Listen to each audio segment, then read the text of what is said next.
Itu terancam gulung tikar nggak Pak? Iya, Jumlahnya berapa? terancam gulung tikar. Tadi sudah saya sampaikan di data perguruan tinggi yang belum melakukan proses pengajuan akreditasi tinggal 252. Dan alhamdulillah tadi saya sudah lihat data, mereka akan mengikuti akselerasi akreditasi tanggal 12 sampai tanggal 13 besok di Jakarta. Itu yang sudah masuk mendaftar 155-an. Jadi memang masih ada sekitar maksimum 100, tapi kalau di data LLDikti bersama kita mengidentifikasi 84 ini bakalan akan dicabut izinnya karena tidak jelas, pengelolanya sudah nggak ada, mahasiswanya juga kalau ditanya mungkin sudah, dosennya juga, itu yang benar-benar sulit untuk melanjutkan.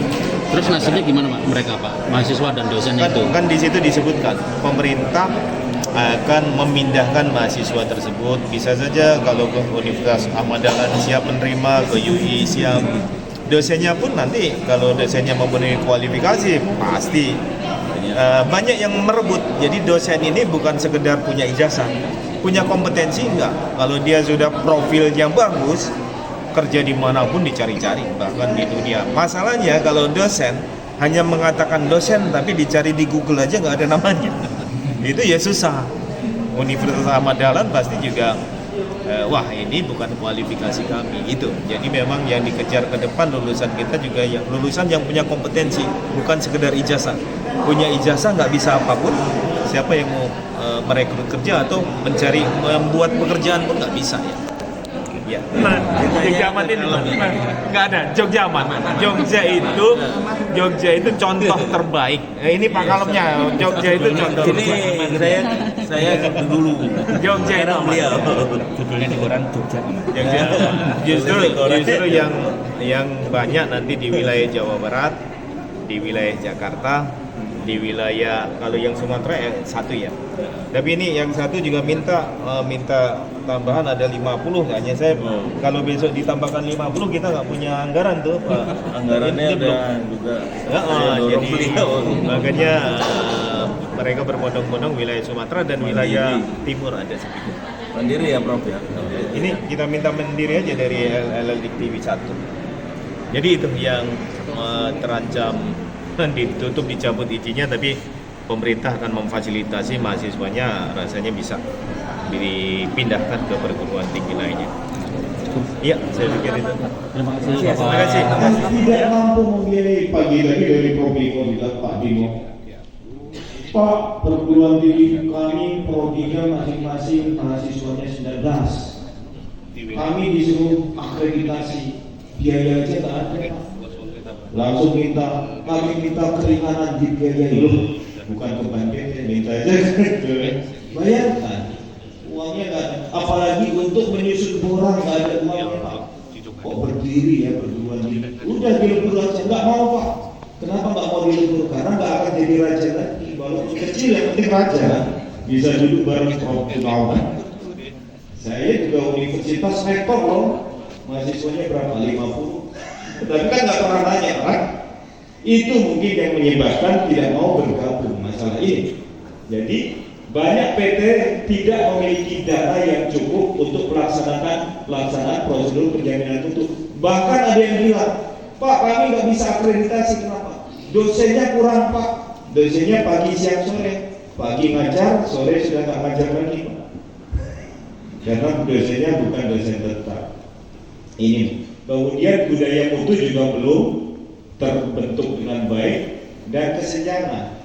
Kesenjangan ini mungkin disebabkan juga perbedaan besar dalam geografi, budaya, dan status sosial ekonomi.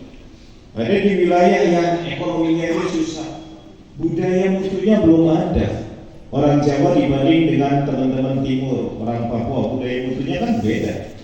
Disuruh mandi aja susah orang sana, suruh belajar aja susah, disuruh merdeka belajar, wah tambah nggak dapat apa-apa.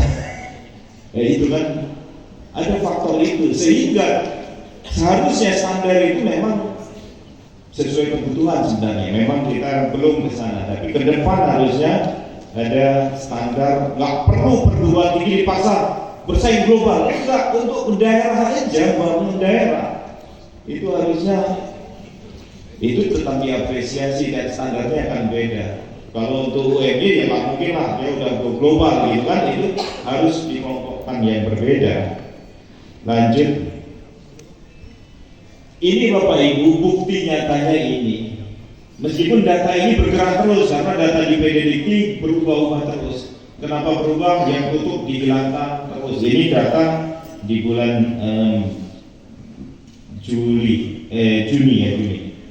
Kalau kita lihat di situ 1019 belum terakreditasi, tidak terakreditasi 106. Itu kenapa tidak terakreditasi? Pernah terakreditasi, tidak diurus, akhirnya TMSP.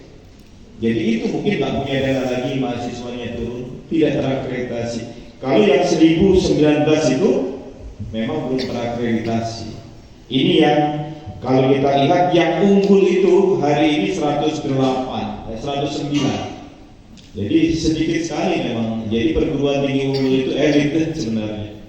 Sedikit sekali. Yang A juga 20. Jadi kalau kita tambahkan yang tidak terakreditasi dan yang hanya memenuhi minimum, jumlahnya 50% lebih, 60%. Yang baik sekali, kemudian baik itu hanya sekitar 25%. Yang unggul dan A hanya 2,9%. Kecil sekali Bapak Ibu. Jadi ini menjadi tantangan berat kita. Prodinya juga kalau kita lihat prodinya, ini data yang sebelumnya. Lanjut. Data yang sebelumnya masih 43.000, sekarang PDDT-nya baru. Sekarang datanya tinggal 36.000 prodi kalau nggak salah ya. Sudah. Ini belum saya update lagi. Jadi kalau setelah diupdate ini sudah berkurang ya. Karena yang belum terakreditasi ditambahkan data yang PDDT, karena data di Sabto, kalau di Sabto sendiri 30.621. Itu yang pernah masuk di proses akreditasi, ditambah yang belum pernah sama sekali. Jadi itu totalnya ada 36 ribuan, itu data di Sabtonya. Karena ini kami tambahkan dengan data di PDDT. Ya, PDDT-nya berubah terus. Ya, tapi yang data di Sabto itu 30.621. Kami yang lebih update yang data PT, karena yang data Prodi itu udah pindah ke LAM. Karena sebagian sudah pindah ke LAM. Lanjut. Bagaimana strategi kami Bapak Ibu? Inilah kami kumpulkan. Secara nasional Pak, apa itu jumlahnya berapa? Mencapai 500-an? Betul, memang untuk mencapai unggul sebuah perguruan tinggi itu kan ada syarat perlu unggul, akreditasi program studinya pun harus unggul juga, tapi tidak semuanya unggul. Setidaknya dia memenuhi syarat rasio yang ditentukan. Jadi seluruh Indonesia memang populasinya masih sedikit, 109 perguruan tinggi unggul, dan ada 20 yang terakreditasi A yang belum konversi ke unggul. Jadi memang jumlahnya secara nasional masih 2,9% atau mungkin mendekati 3%. Dari 4 ribuan. Iya, jadi benar-benar ini perguruan tinggi ini dikejar oleh mahasiswa. Mahasiswa pinter pasti nyari perguruan tinggi unggul. Yang beratnya penyebarannya belum merata. Karena di wilayah timur untuk mencari unggul mereka harus hijrah ke Jawa. Ini yang mungkin kita ke depan harus mendorong. Harusnya pemerataan yang unggul harusnya ada di setiap wilayah.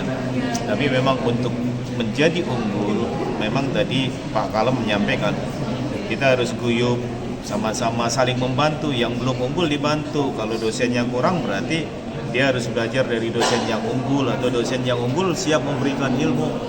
Jadi saling bantu-membantu, jadi tidak unggul sendiri. Itu mungkin nanti ke depan ada program pemerintah, meskipun kita sudah ada program dosen yang melakukan data sharing, meskipun waktunya singkat. Hanya memang kalau program ini terus dilaksanakan, ada pembinaan, mereka pun bisa akan unggul ya. Terus kalau yang belum terakreditasi